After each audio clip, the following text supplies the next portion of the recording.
So, good morning, good afternoon all. The topic of my lecture is community mobilization for Cleft services. My name is Mrs. Feyisara Adebola.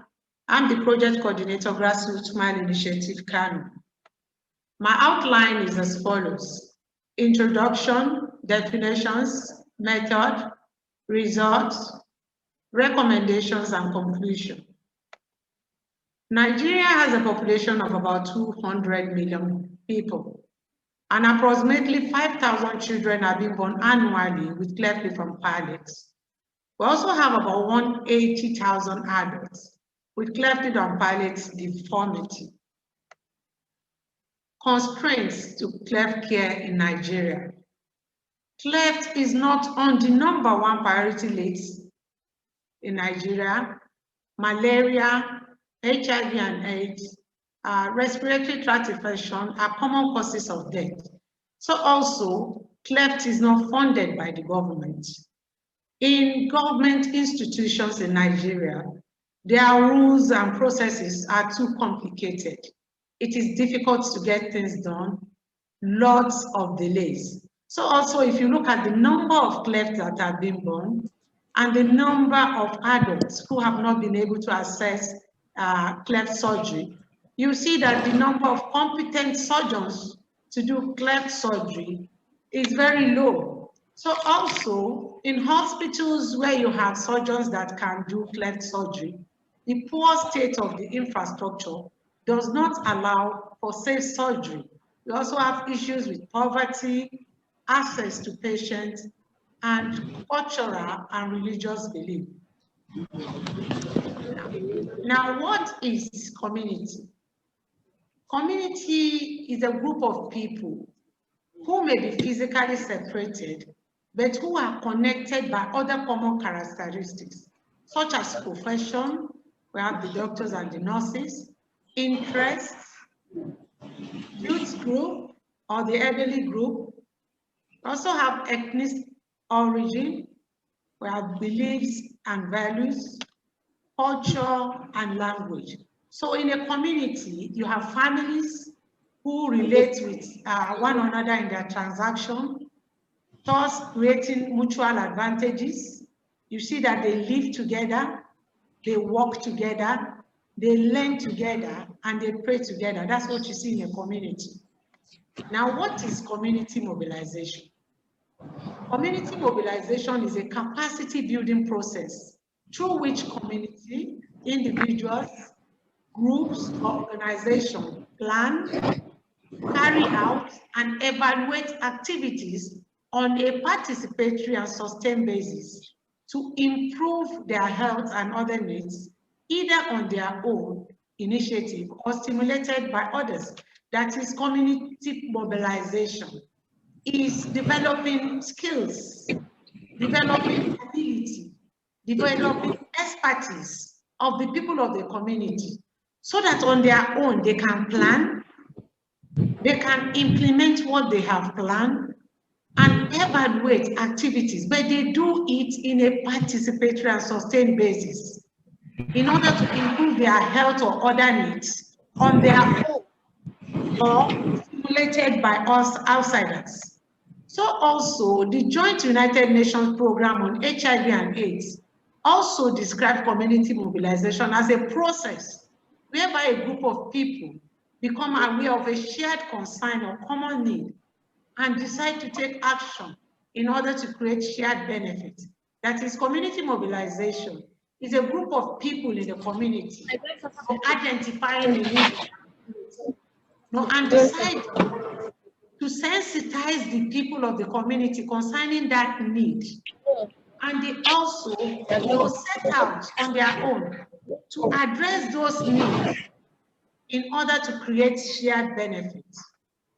So also, the Save the Children Federation also describes community mobilization as a continual and cumulative process that involves communication, education, and organization, which together lead to more autonomy and conscience. That is, educating and motivating the people of the community is is a continual and cumulative process that involves talking to people one-on-one or in group, sharing your knowledge with the people of the community, organizing them, using the resources that they have, encouraging as many people in the community to participate in the program so that the ownership of that program is increased when it's done. So also encouraging people in the community to work together in a cooperative manner so that self-sufficiency and self-reliance is developed. Yes. Community mobilization is a proven developmental strategy that has helped people around the world identify and address pressing issues. It helps people improve their health and living conditions, but by its very nature, strengthening and enhancing the ability of the community to work together for any goal that is important to its member. So that when you go to a community to mobilize concerning a need, what you're doing is that you want the people of that community to be self-aware about that need. And when people are self-aware, you know, they can look at options that you are putting on the table. Now you are going to go and talk to them about Cleft, that surgery can be done and that is free. So people will look at all those options that you have given to them and make good choices that is going to improve their health and living condition. So also, the capacity of the people of the community is developed so that you can identify other needs that they have in that community and set out on their own to address those needs. End result of a community mobilization effort is not only a problem solved, but the increased capacity to successfully address other community needs and desires as well. A powerful tool for unleashing the potential of individuals and communities around the world. Now, benefits of community mobilization in a project.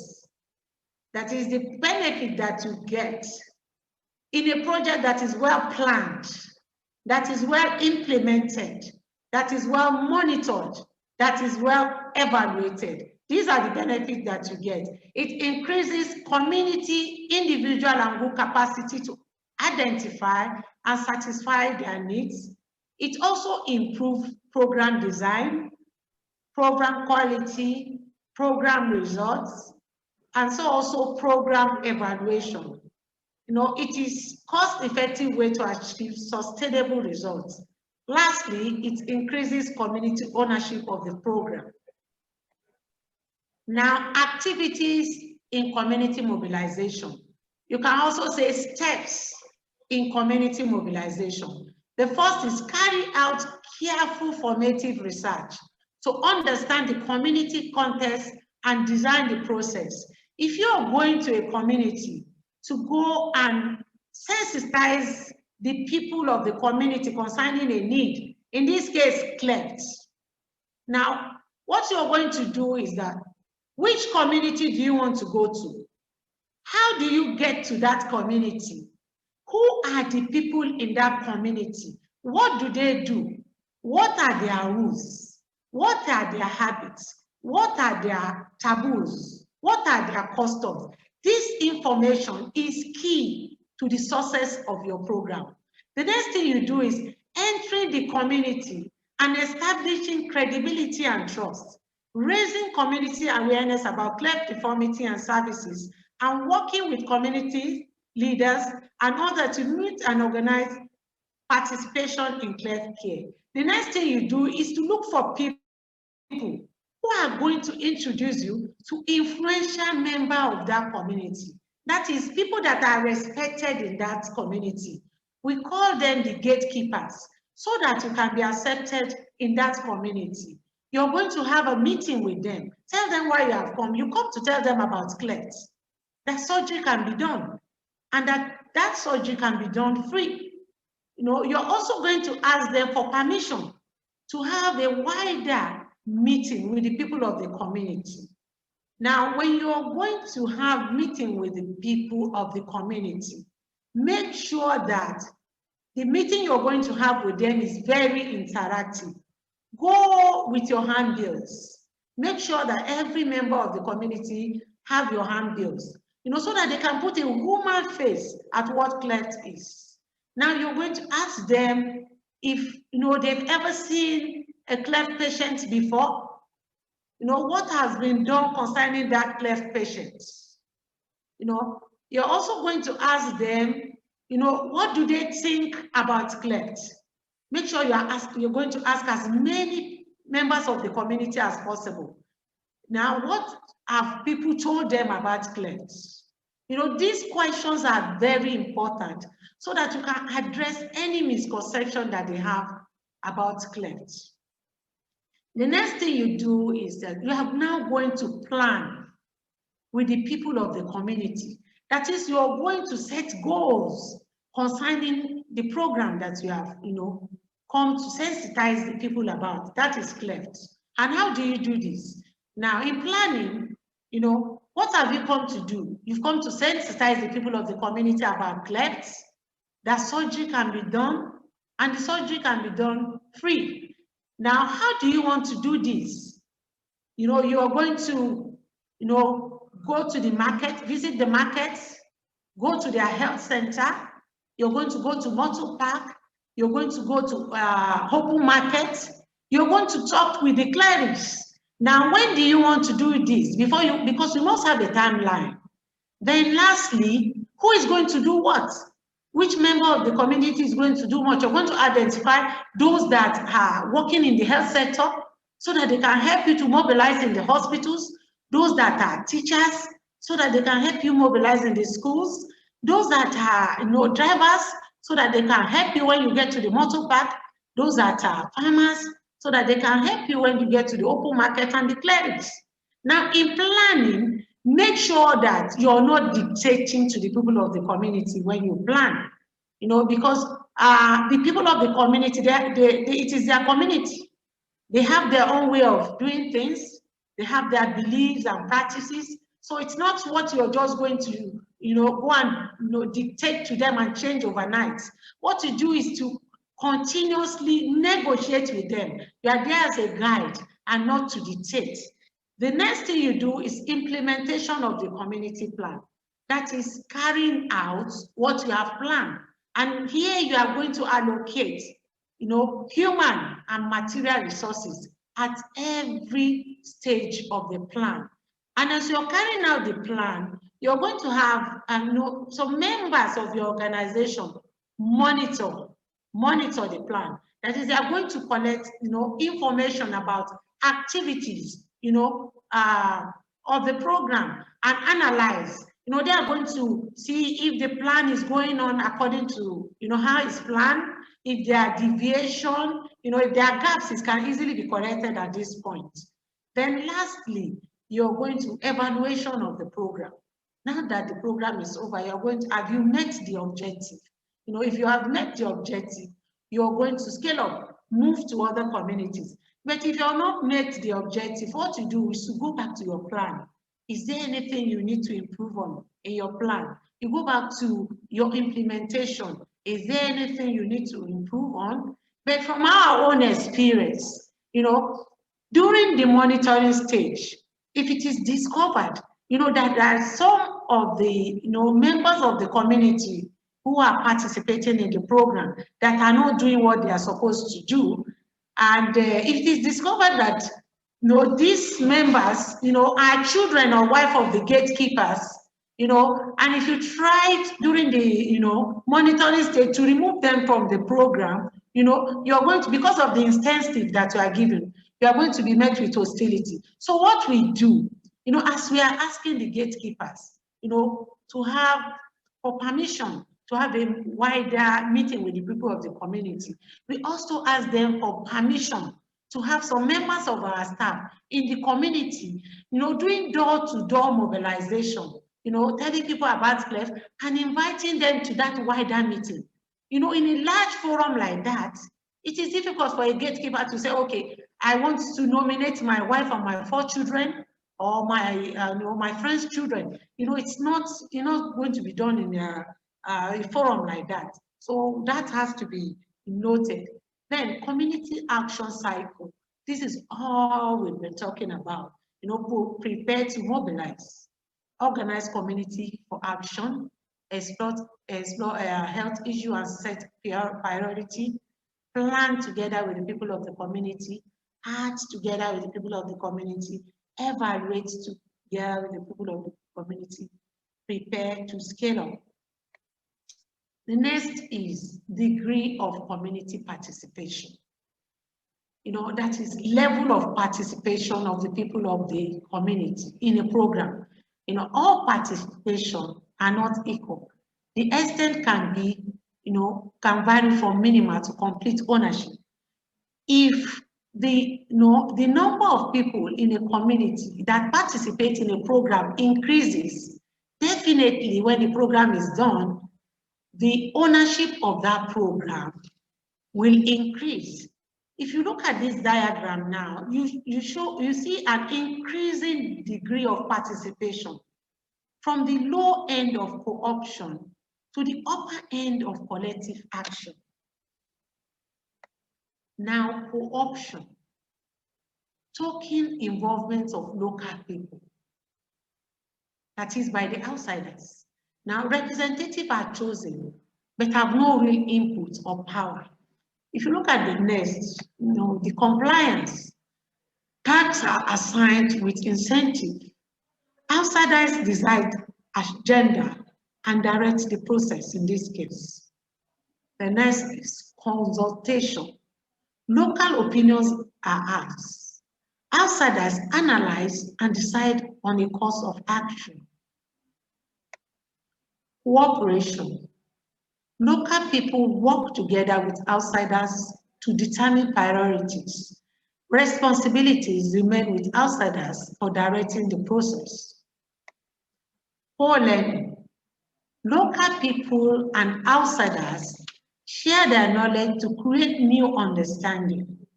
Local people and outsiders work together to form action plan with outsiders' facilitation. Lastly, collective action. Here, local people set their own agenda and mobilize to carry it out in the absence of outside initiators and facilitators. Now, how to mobilize? How do you sensitize the people of a community about Cleft? So what you do is to go to the people, love with them, live with them, learn with them, link your knowledge with theirs, start with what they have. When you finish your job, the people will say, we did it all by ourselves. This is a proverb adapted from the word of Lao to China. Now, some qualities of a good mobilizers. These are the qualities of a good mobilizer. The first is good communication skill. A good mobilizer should be able to give information that is accurate, clear as it's intended. It must also have a good facilitation skill. That is, it must be able to help people to work together better.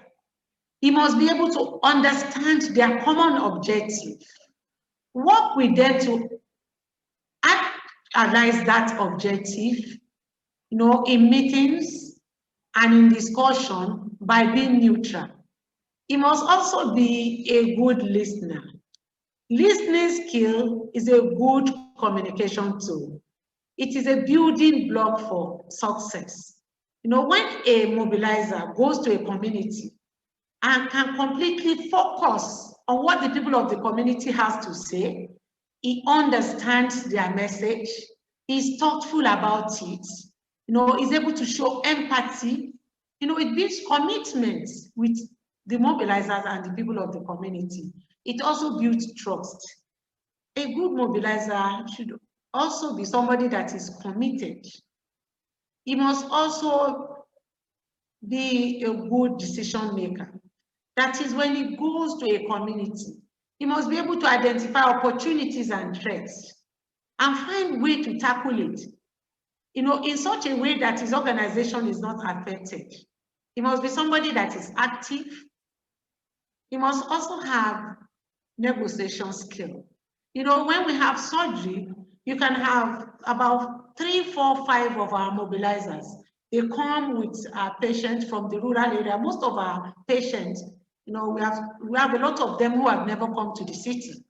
They are able to negotiate with them that they come with them, stay in with them, and take them back safely, to their rural areas. A good mobilizer should also be somebody that is honest. He must be somebody that is known to culture and value of the society. He must be well dressed. He should not go to a community and dress in such a way that you'll be put off by the community. Lastly, he must have a good management skill if he wants to be successful, because he's going to plan. He's going to implement what he has planned. He's going to lead. He's going to control. So he must have that technical skill.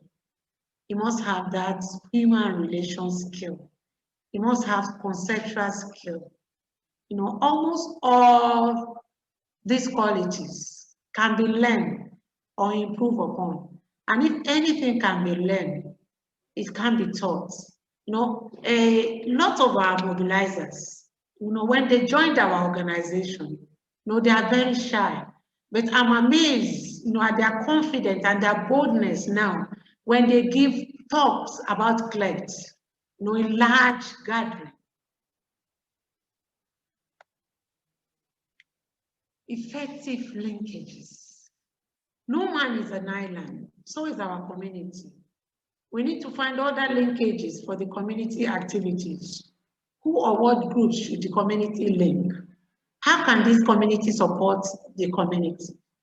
Now, when we go out to mobilize in the rural areas and we identify a need, in that community, say, a lot of children under 5 are dying of malaria, pregnant women dying of malaria, what to do is we link them up with non-governmental organizations that can help them.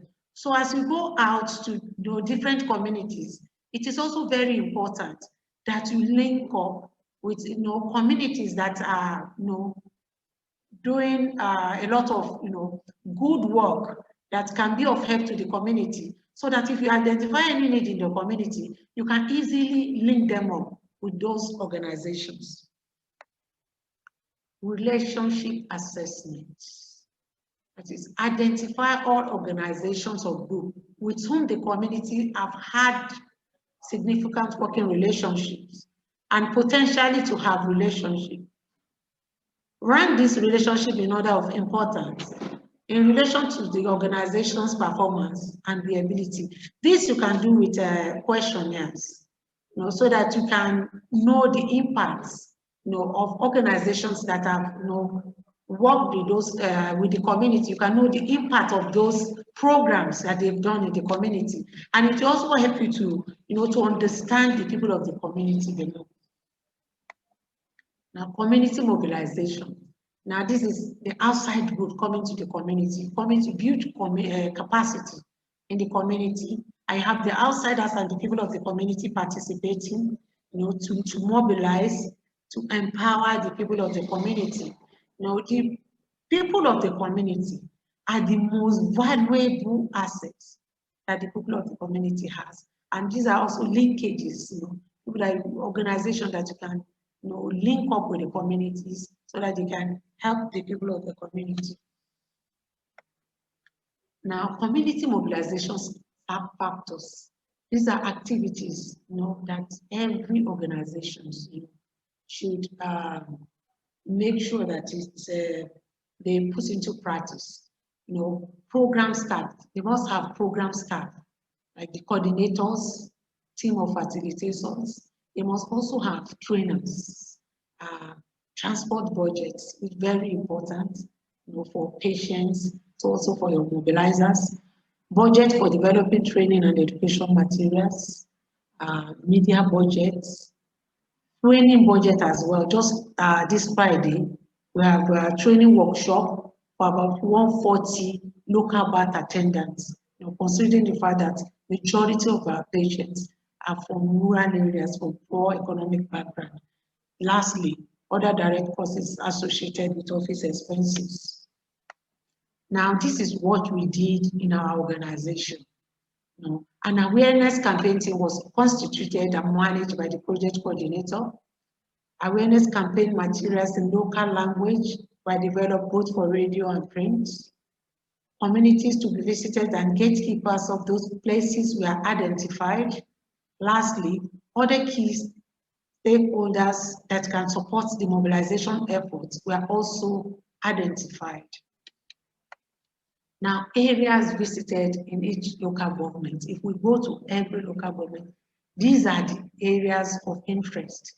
The traditional rulers, then chairman, officials of local government areas, then religious leaders, primary health care centers, major markets, major motor parks, traditional birth attendants, then also visit post-op Cleft patients. A lot of times we make sure that our post-op Cleft patients are empowered, and we have quite a number of them that are volunteers. Anytime a Cleft patient is, given birth to in their locality, they are the first people that the people in the community, approach, and they've been of tremendous help to our organization. Now, this is GSI Awareness Campaign Team. Pictures.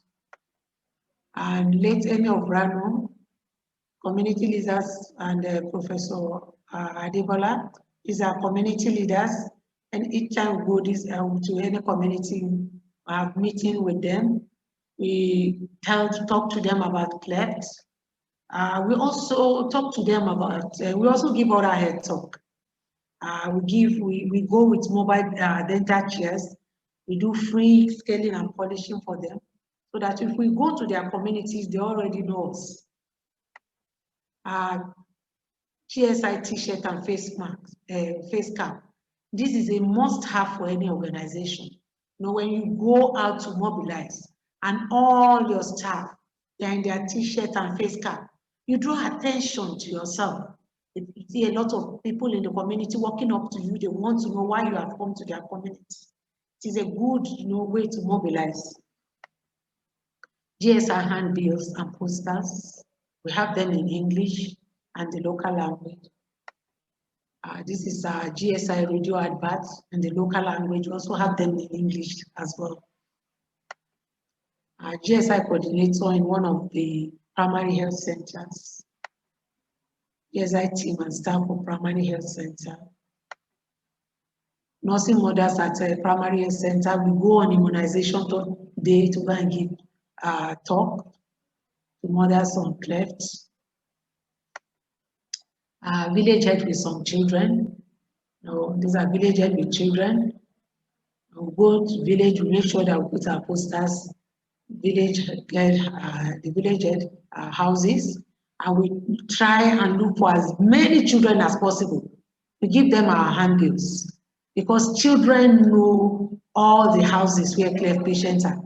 And as we do that at times, you could get 2, 3 Cleft patients. These children will take you to their houses right there and there. We've had a lot of patients through these children. We also take along toothbrush and toothpastes for children when we go out like this.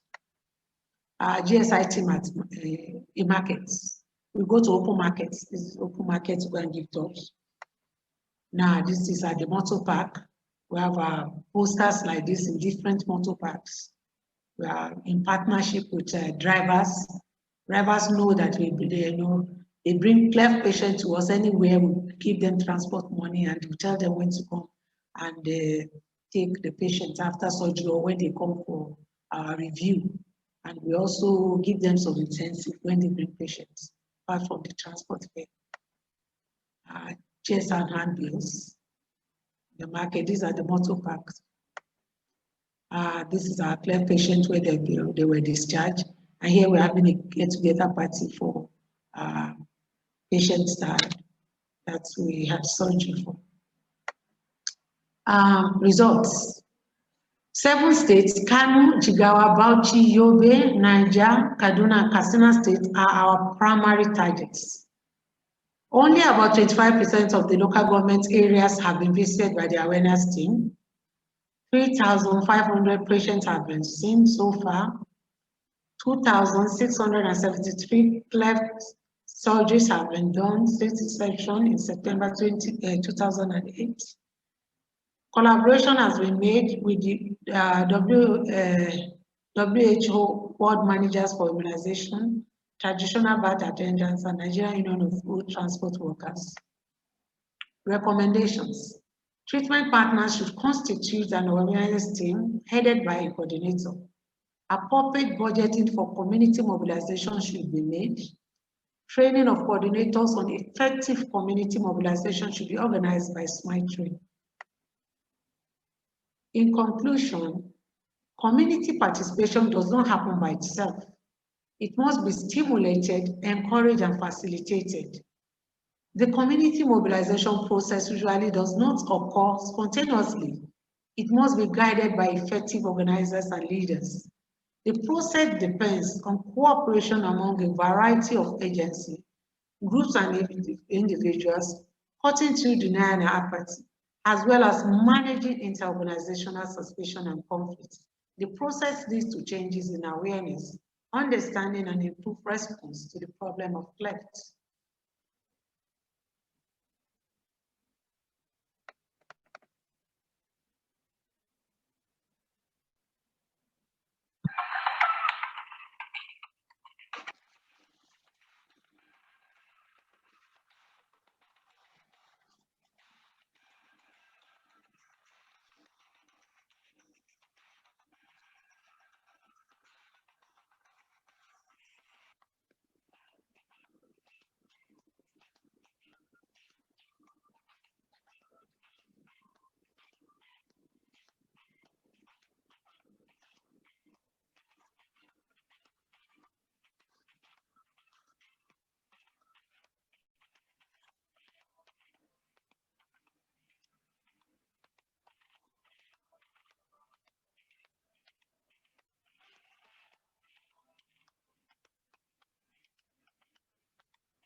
So thank you.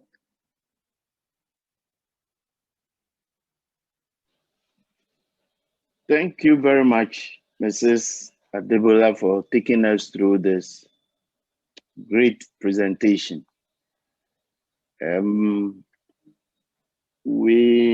She's taking us through a lot this morning, and I think we have 2 questions at the moment, but I hope more will come. So, Mrs. Adebola, this is the first question. Thanks for your great presentation, and it's from Martin Luther Diche. What do you mean by love together practically? Like during your presentation, you talked about love. Yes, love, love together. Okay. Now, what does it mean practically? Thank you. Now, when we go to the rural community, you know, giving birth to a cleft child can be emotionally traumatic.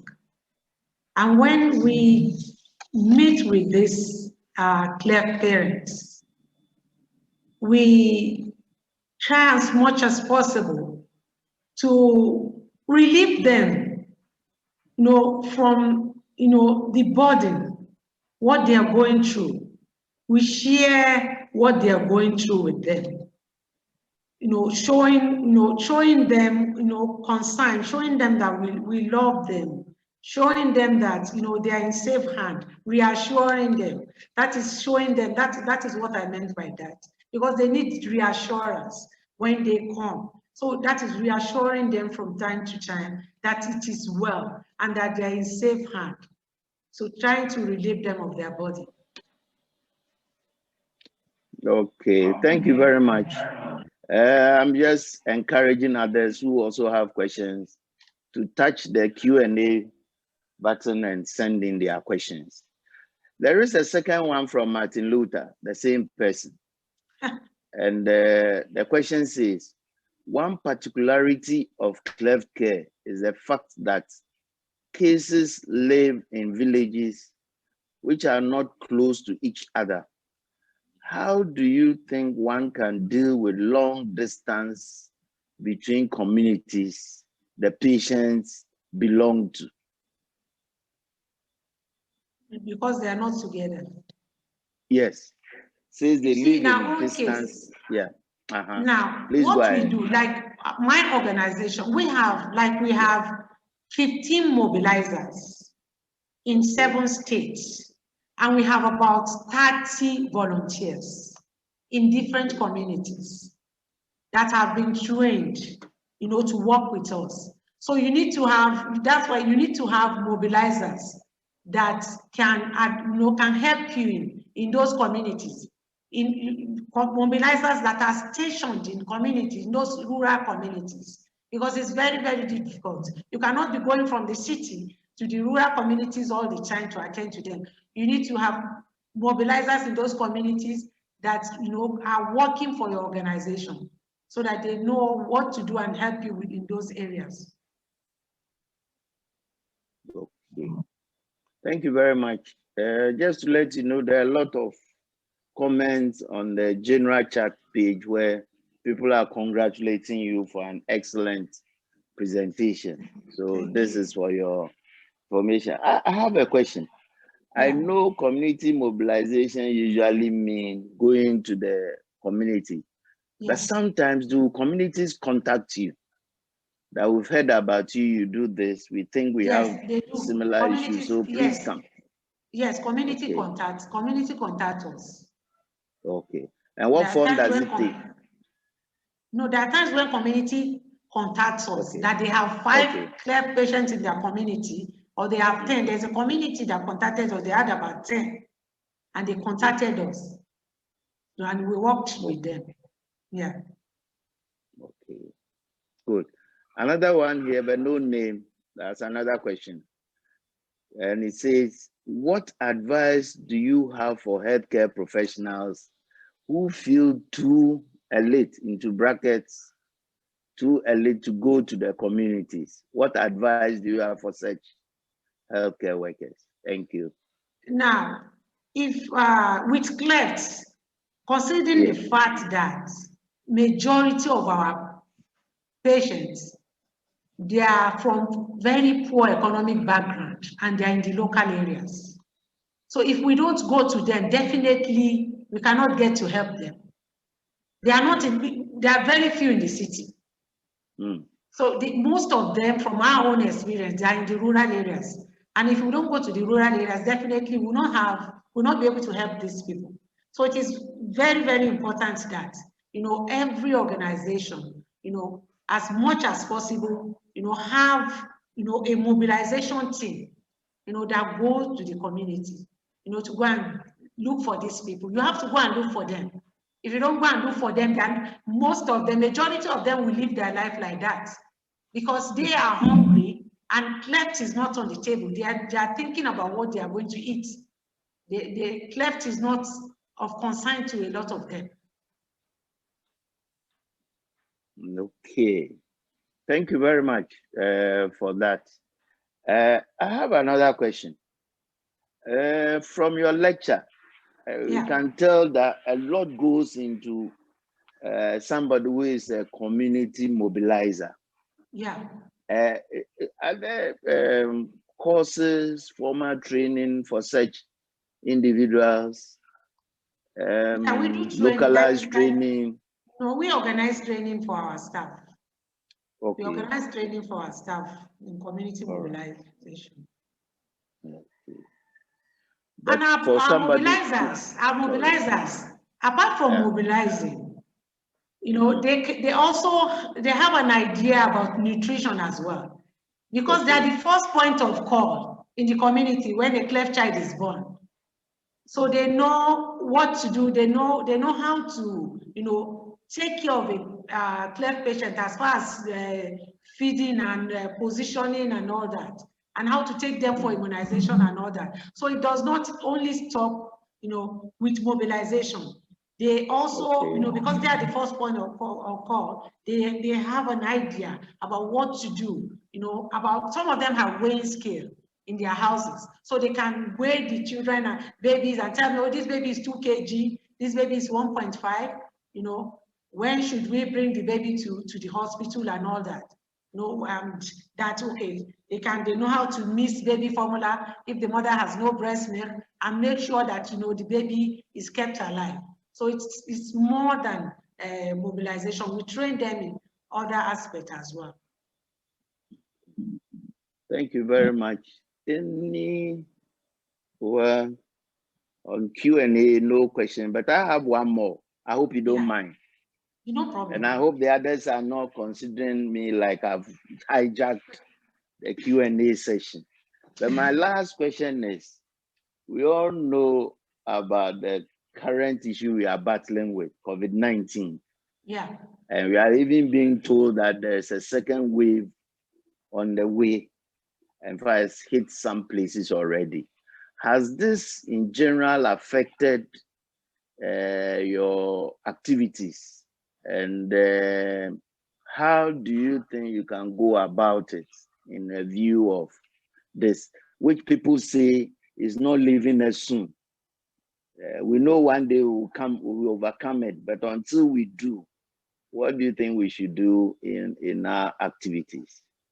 Thank you. In our own case, really, we've taken precaution. It has not affected us in any way. We've taken precaution. We just finished 15 surgeries, and we're planning for another 18 this week. So it has not affected us in any way. We take precautions when we go out, and go with hand sanitizer and all that. And there are times when we give face masks as well, you know, to some of our cleft patients, our parents, when they come to our organization. Most of them on review now, all of them have their face masks. They know that they have to come with face masks when they come. So we're taking precaution. It has not affected us in any way.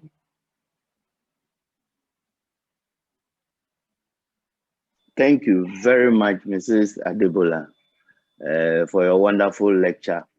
You define what the community means, and then the benefit of community mobilization. You told us about activities, and then you illustrated all this with results of what you've done. And then last, you also put up your presentation that you show or you share with your clients. Thank you very much. It's left for me to say that we've learned a lot this morning, and we know that in our sub-region, we need to go after our clients or our patients, so to speak. If we wait for them, they may not show up. No, and all the attendant problems. So thank you very much for this eye-opener, and I hope we will continue to do more.